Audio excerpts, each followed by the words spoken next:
The unspoken truth. Emma and John had been together for almost 8 years. They met in college, and their relationship blossomed with the kind of natural ease that seemed destined to last forever. They had built a life together, an apartment they called home, shared dreams of traveling, and the kind of love that felt safe and steady. It wasn't a fairy tale. It was real, with its ups and downs, but it worked. Or at least, Emma thought it did. Over the past few months, though, something had shifted. John's attention seemed to be elsewhere, and Emma couldn't shake the feeling that he was slowly slipping away. At first, she blamed it on work. He had recently taken on a bigger role at his job, which required longer hours and more focus. She understood, or at least she tried to, but the small signs were there. His distracted gaze, the absence of his usual affection, the conversations that felt more like casual exchanges than meaningful connections. One evening, after another long day, Emma returned home to find John on his phone, his attention completely absorbed by the screen. He didn't even look up when she walked in. "Hey," she said softly, trying to sound cheerful despite the nagging feeling in her chest. "Hey," he mumbled, barely acknowledging her presence. It wasn't like him. It wasn't like him at all. A few days later, she met Ryan at a mutual friend's party. He was easy to talk to, charming in an effortless way. Emma found herself laughing more than she had in weeks. His attention was direct, not distracted. He looked at her with interest, making her feel noticed in a way she hadn't in months. As the night wore on, they found themselves talking in a quieter corner of the room. The chemistry between them was undeniable, but Emma pushed the thought away. She loved John.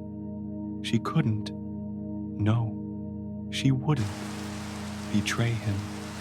But the next few days felt different. Emma thought about Ryan more than she should have.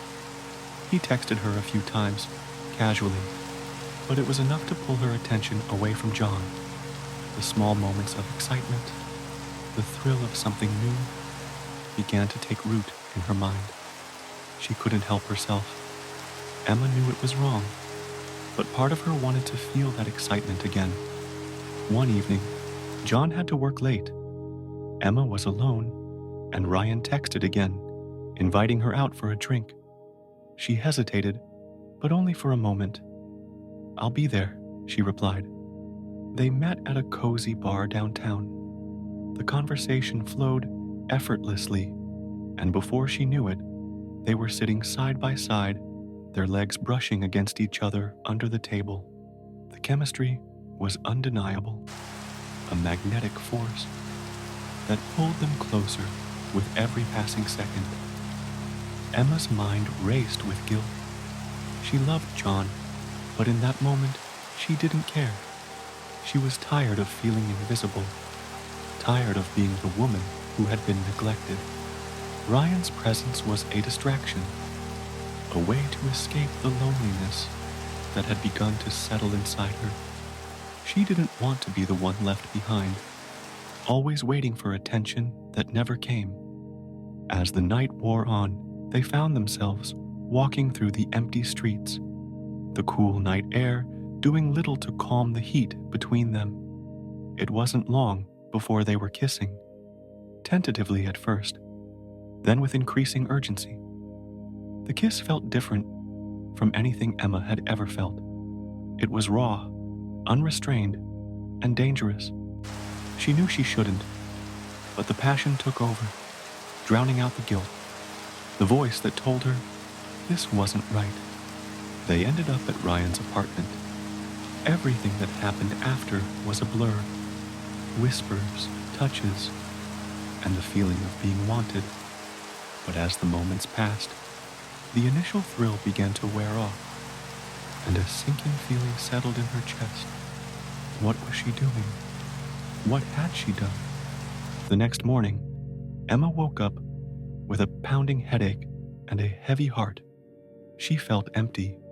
The excitement of the night before had evaporated, leaving only a deep sense of shame and regret.